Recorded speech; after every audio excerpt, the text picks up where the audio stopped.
this phrase, though, is a very critical word, and that is the word, the free exercise thereof. The word exercise implies words and action. Somebody doing something as a result of their religious convictions. Beware.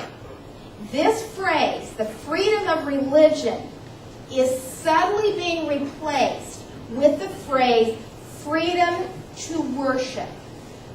And this is a critical difference. Because you see, you can worship alone in your own heart.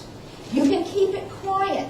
And again, I've tried as best I can to give you examples from both parties, from all political ilks. But listen very carefully to Secretary of State Hillary Clinton. She uses this phrase all the time. The freedom of worship. The freedom to worship can be controlled and made private, whereas the free exercise thereof is much more difficult to control. A very major difference. Remember, he who defines the terms wins the debate. There is, in terms of exercising religion, the Supreme Court has established what is referred to as the Yoder test. Now, please understand, with the Supreme Court, this could change tomorrow. But this is what we've got as of 8:35 or 7:35 tonight. When they're judging whether or not an individual ought to be allowed to exercise their religious rights, test number one is, does the individual have a sincere religious belief? Has it been demonstrated? Does the government action impose a substantial burden upon the exercise of that religious belief? And then, does the government have a compelling interest that could not be achieved in a less, restrictive means?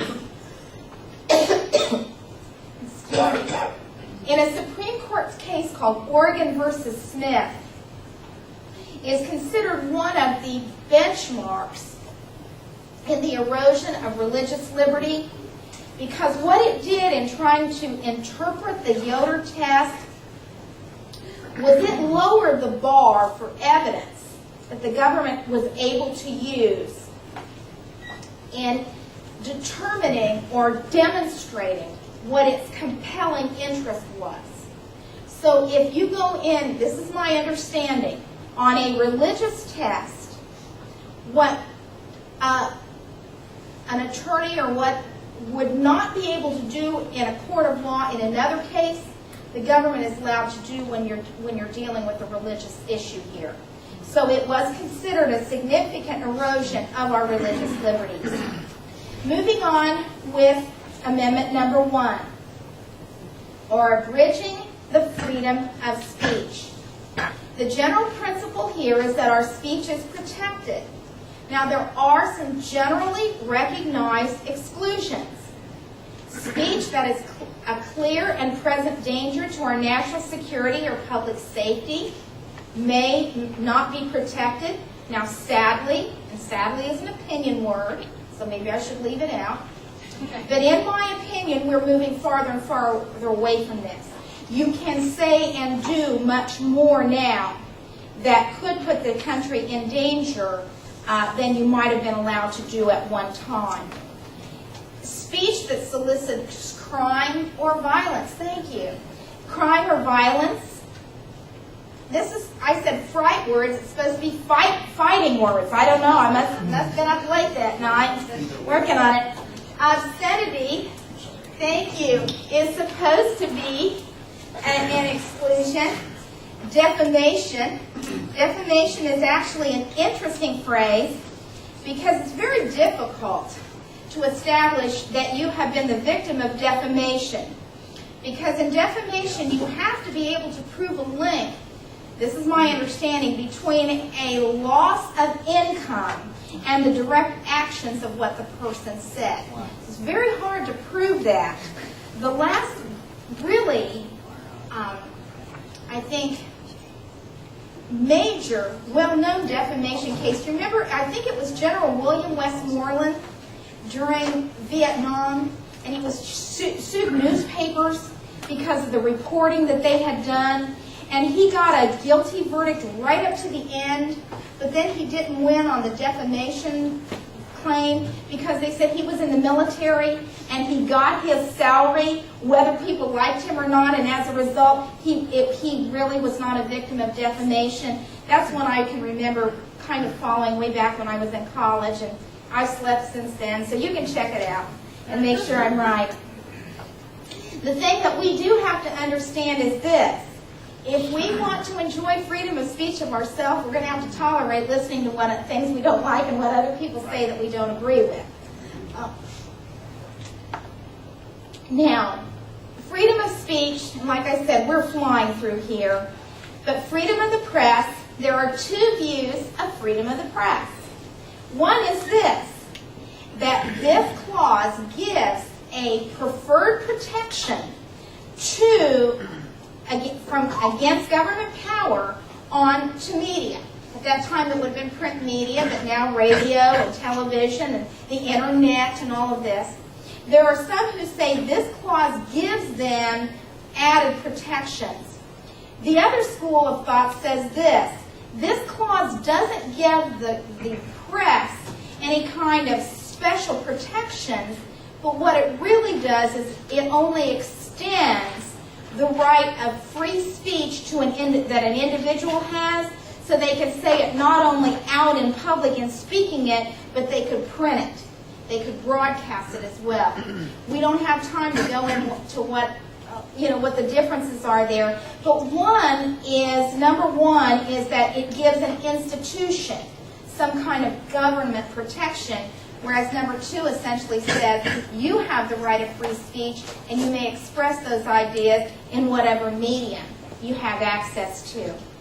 The right of the people to peaceably assemble, to petition the government for a redress of grievances. This is, standing out holding a sign, sending your congressperson an email. This is signing a petition, testifying in Congress, any of these things. This is one of the things that our founders felt strongly about, because you will remember in the Declaration, one of the things that they defined as tyranny was a government that did not respond to the concerns of the citizens. And so as a result, you have the right to redress of grievances. We move on now to the Second Amendment, a well-regulated militia being necessary to the security of a free state, that should say state, not states, the right of the people to keep and bear arms shall not be infringed. I better get a drink before we start into this one. Again, we've got two views. There is the collectivist view, and the collectivist view says, wait a minute. It says, for the security of a free state, a well-regulated militia.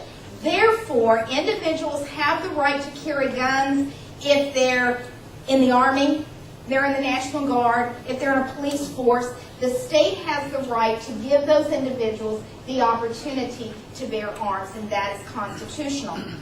On the other side, we have what is called the individualist view. And the individualist view says the individual has the right to bear arms. Now, one thing that is important to understand is the definition of the word militia, because we look at it through our modern 21st century, or whatever we're in, 21st century National Guard experience. That's not what Noah Webster wrote in the 1828 dictionary. He defined the militia not just as the National Guard or the state police force. He wrote, the militia of the country are the able-bodied men organized into companies, regiments, and brigades with officers of all grades and required by law to attend military exercises on certain days only, but at other times less, to pursue their usual occupation.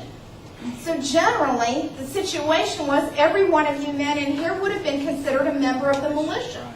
It would have been your constitutional duty to have a weapon, to know how to use it, to be organized by someone, whether it was, we talked about Pastor Jonas Clark, whether it was your pastor, whether it was a local official of some form. It was your duty to have that and to be prepared to do that. In fact, remember the English heritage that gave us so much of what we enjoy today. Alfred the Great, as early as AD 871, required that all able-bodied men purchase a weapon and make themselves available for military duty. Now, here's a simple question that might help us to determine whether the collectivist view or the individualist view is accurate. We have a Bill of Rights. This was designed not to set down government responsibilities. That had already been done in the articles. What people were arguing is, wait a minute, we want the individual's rights to be completely enumerated. And as a result of that, the question would come then, if this was a government responsibility or government right, why did it land right in the middle of the Bill of Rights, which was a listing of individual rights? The second thing then that I would like to put out here, and then I'm going to move on, because I know this is a hotbed topic, and then I'm going to let you decide before the Lord how you feel about this thing, and bearing weapons and so forth. But here is what our founder said. George Washington said, "Firearms stand next in importance to the Constitution itself. They are the American people's liberty teeth and keystone under independence. To secure peace, security, and happiness, the rifle and the pistol are equally indispensable. The very atmosphere of firearms everywhere restrains evil interference. They deserve a place of honor with all that is good." Samuel Adams, the father of the American Revolution, said, "The Constitution shall never be construed to prevent the people of the United States, who are peaceable citizens, from keeping their own arms." Thomas Jefferson said, "No free man shall ever be disbarred the use of arms." And in 1787, Noah Webster wrote, "Before a standing army or a tyrannical government can rule, the people must be disarmed, as they are in almost every kingdom in Europe. The supreme power in America cannot enforce unjust laws by the sword, because the whole body of the people are armed and constitute a force superior to any band of regular or professional troops that can be on any pretense raised in the United States." Yes. So with that, you can decide what you want to do. There's an awful lot of people that haven't read that, isn't there? Absolutely, because I think what we have to understand is our founders understood you could not be forced into tyranny as long as ultimately you had the ability to defend yourself individually and as a group. So, like I said, I understand for Christians, this is a hotbed topic. So I'm going to tell you, these are the views, this is what the founders said, and you may take it from there. The Third Amendment is very simple. No soldier shall, in time of peace, be quartered in any house without the consent of the owner, nor in time of war, but in a manner prescribed by law. That was one of the things that they had so objected to. The Declaration of Independence had made that clear. And I think, as we said before, there is a more important principle, too, that we have to understand. And that is the government's right, the government's access to what you own is limited. We do not work for the government. That which belongs to us is not theirs to use as they see fit. There is a limit to what that can happen. We have to move on so quickly. The Fourth Amendment says the right of the people to be secure in their persons, houses, papers, and effects against unreasonable searches and seizures shall not be violated, and no warrants shall issue but upon that should be probable cause, supported by oath or affirmation, and particularly describing the place to be searched and the persons or the things